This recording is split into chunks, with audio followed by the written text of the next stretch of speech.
Hi, welcome to my introduction to this new collection of extra videos on Parkinson's and dementia.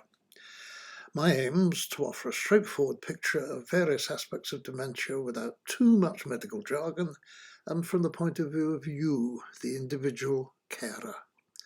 Subscribe and notify to keep me up to date with new videos as they're issued. I wrote these two little books, Parkinson's, A Slippery Slope to Dementia, and Dementia, What Every Carer Needs to Know. Both of them are available on Amazon, $1.99 for the ebook and $3.99 for the paperback. All proceeds go to local dementia charities in Perthshire in Scotland. Before I start holding forth on such vitally important topics, I'd like to briefly explain who I am and why I think I have the brass neck to go online and hold forth about such issues, especially when YouTube is already crawling with highly qualified medical experts with lots of letters after their names.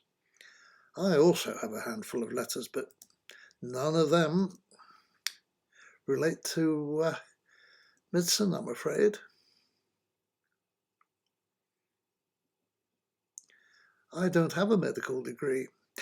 I do have a scattering of academic letters, but I don't claim that kind of expertise in dementia. However, I am an expert in one very important area, and it's one where you too can and probably will become pretty knowledgeable.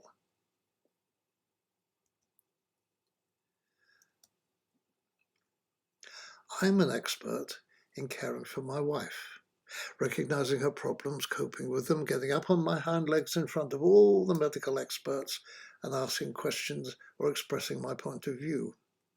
And what I'm doing in these videos is putting together what I've learnt and passing it on to you so that you can help to understand what's happening when your loved one has dementia, and that you can also feel empowered and also not alone.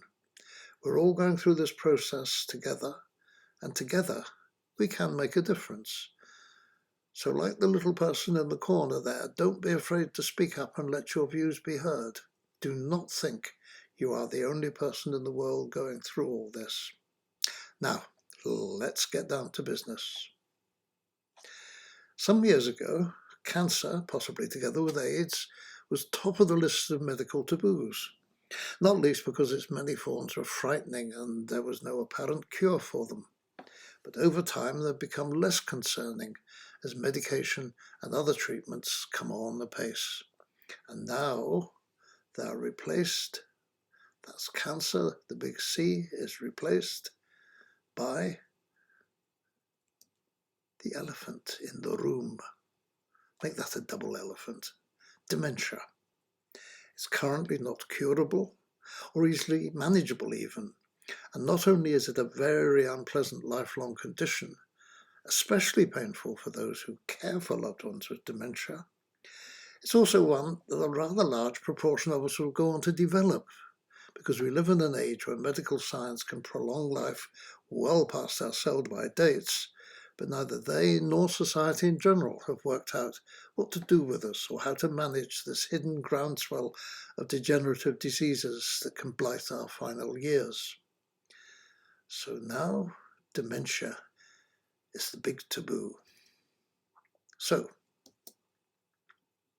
my personal involvement began well over a decade ago, when my wife complained of a strange twitching in her arm, which she said was internal, it wasn't visible to the world at large. It took over a year of doctor's visits for one GP finally to send her off to an appointment at the neurology clinic of the local teaching hospital. On that afternoon, I was unfortunately unable to attend with her, as I had to chair a committee meeting where heads were in some serious needs of knocking together. Neither of us was really concerned, though, as the GP was sending her off to see the specialist purely as a precautionary measure.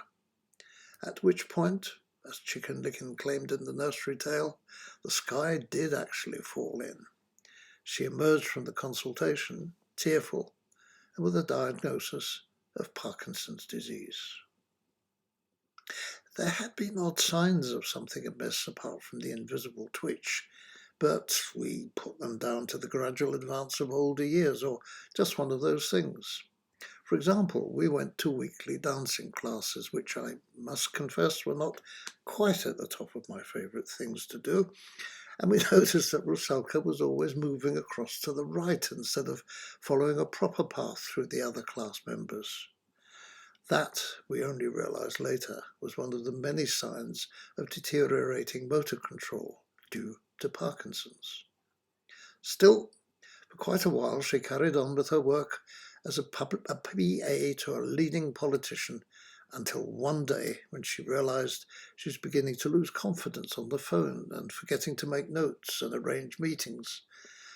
So she had reluctantly to resign her prestigious job, and it was a real challenge for her to accept her changed circumstances. At which point my role of carer began in earnest, taking over everyday life, as it were, and gradually matters got worse. I'll spare you the details, but in the end, after more than a decade, a really big crisis blew up. I suppose I was in some kind of denial.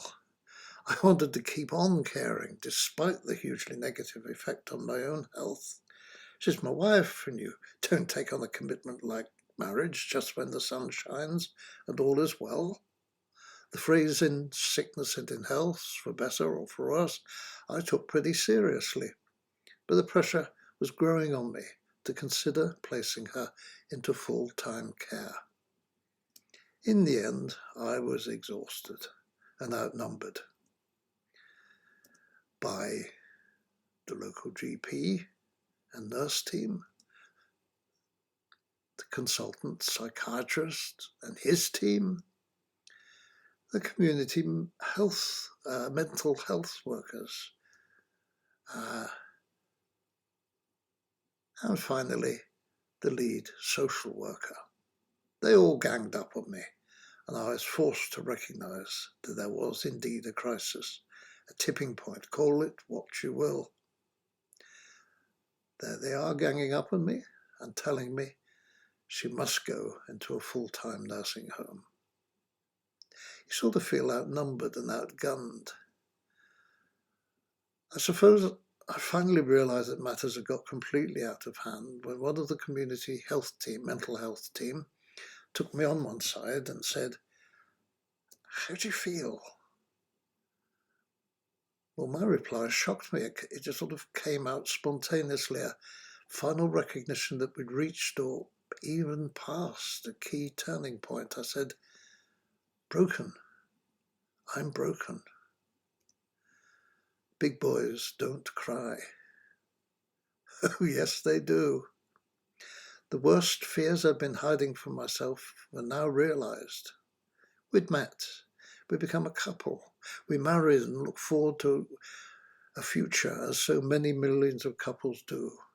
A life enhanced by mutual love, respect, and a real sense of partnership. However, it didn't quite work out like that. I was almost literally torn in two. Half of me had been abruptly taken away, leaving me completely shattered. Many well-meaning voices around me said, "Hey, your troubles are over now. Your loved one's being looked after day and night, and now you're free to get on with your life without a care in the world." But actually, it doesn't quite work out like that. You've lost your most important roles in life. Your expectations for the future have been shattered and torn away from you. And these videos that I'm putting together will, I hope, offer you information, support, and any such comfort as I can for those of you, carers like me, who are struggling to come to terms with a loved one's dementia. Keep watching and try not to be overwhelmed by what happened.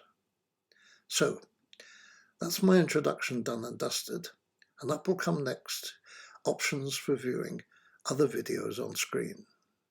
Please give me a thumbs up and subscribe to these videos at no cost to you, and click the notification bell, and you can keep up to date with my latest efforts as I add them to the pile. Thank you for watching.